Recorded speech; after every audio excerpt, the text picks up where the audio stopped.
Hello and welcome to Gospel Fortified. I'm Justin, and I believe the primary diving board into sexual sin is deception. Like, things are not the way they seem. Promises made are more hollow than you'd think, because that's what the Bible is showing us in perhaps the most important text we have on sexual sin. Like the haunting command, which comes as a passive verb centering around porneia, which is the Greek word for sexual immorality, is do not be deceived. Full stop. There is falsehood and fraud and trickery brimming to the fullest in this sexified cultural moment. It is everywhere, but we kind of just go skipping along like we're not under attack. So look with me at 1 Corinthians chapter 6, verses 9 through 11 for the next 15 seconds, and let's figure this out together. Or do you not know that the unrighteous will not inherit the kingdom of God? Do not be deceived.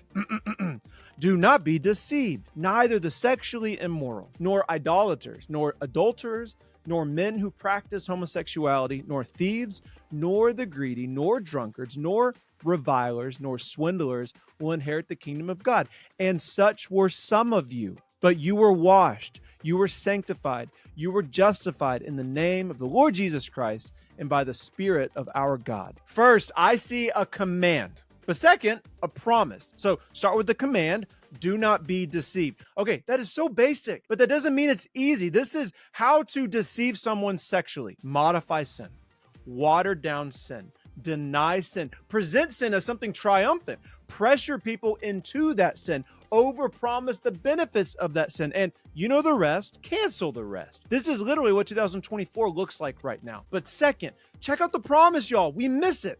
And such were some of you. These are 6 words that are wild. Look at the hope and how it cuts through the deception. Jesus has come. He has come to wash and to sanctify any who will turn to him. Sexual sins are not only forgivable, which we all need to hear. Sexual sins are also escapable, and such were some of you, past tense. Those lifestyles once defined you, but no more, which runs entirely against the grain of sexual deception occurring right now in this sexual moment. Preached today is be true to who you are. Your attractions and your orientations define you, not your body, definitely not your creator, but that is deception. And such were some of you, which includes people in the list who were homosexuals and they were sexually immoral. Now, that does not mean that every single same-sex attracted person will have their affections change the moment they yield to Christ, though many will and have, but the deception is scrubbed away like a dissipating fog at sunrise as the attitude of lordship changes. At this moment where you yield and surrender to Jesus, we are saying, my body is not Lord. My attractions are not Lord. My body and my affections and my attractions are servants of my new Lord, the Lord Jesus. I suppose the last thing I'll say is, because we're all thinking of it, this is unpopular. This is awkward, but like, Jesus does not recruit any of us on false pretenses. He gives us the worst first, the cross before the crown. This is battle. No, listen, this is battle. It's against culture in some ways, and it's against ourselves in some way.